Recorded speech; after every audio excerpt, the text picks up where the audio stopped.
MLA Galla Madhavi పుట్టినరోజు వేడుకలను TDP కార్యాలయంలో కూటమి నేతలు ఘనంగా నిర్వహించారు. గుంటూరు పశ్చిమ నియోజకవర్గంలో గల్లా మాధవి ఎన్నో అభివృద్ధి కార్యక్రమాలు చేపట్టారని టీడీపీ నాయకులు సుఖవాసి శ్రీనివాసరావు తెలిపారు.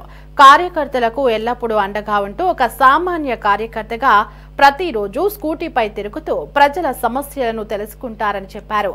మాధవి మరిన్ని పుట్టినరోజు వేడుకలు జరుపుకోవాలని వారు ఆకాంక్షించారు.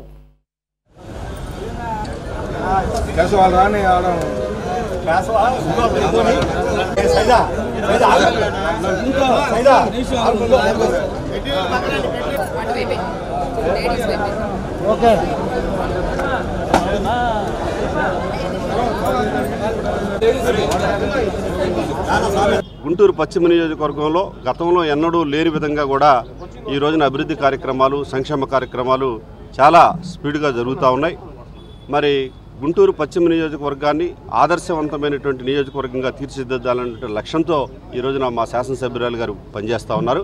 కాబట్టి ఆ భగవంతుడు ఆమెకి మరింత ఆరోగ్యాన్ని ఇవ్వటమే కాకుండా కార్యకర్తల అండదండలు ఎప్పుడు ఉండేటట్టుగా ఉండు, ఆమె కూడా కార్యకర్తలకు అండదండలు అందిస్తా మరి నియోజకవర్గంలో ఆమె ఇలాగే మరిన్ని అభివృద్ధి కార్యక్రమాలు చేస్తూ ప్రజల యొక్క కార్యకర్తల యొక్క మన్ననలను పొందుతూ మరి రానున్న రోజుల్లో మరింత ఉన్నతమైనటువంటి పదవులు అధిరోహించాలని, తద్వారా ఇక్కడ ఈ కార్యక్రమాలు ఆమె పశ్చిమ నియోజకవర్గానికే కాకుండా ఆమె సేవలు రాష్ట్రమంతా కూడా ఉపయోగపడేలాగా మరి చంద్రబాబు నాయుడు గారు మరి ఆమెకి ఏదైనా మంచి పదవి ఇవ్వాలని చెప్పేసి మేము కోరుకుంటూ ఈ జన్మదినం సందర్భంగా ఆమెకి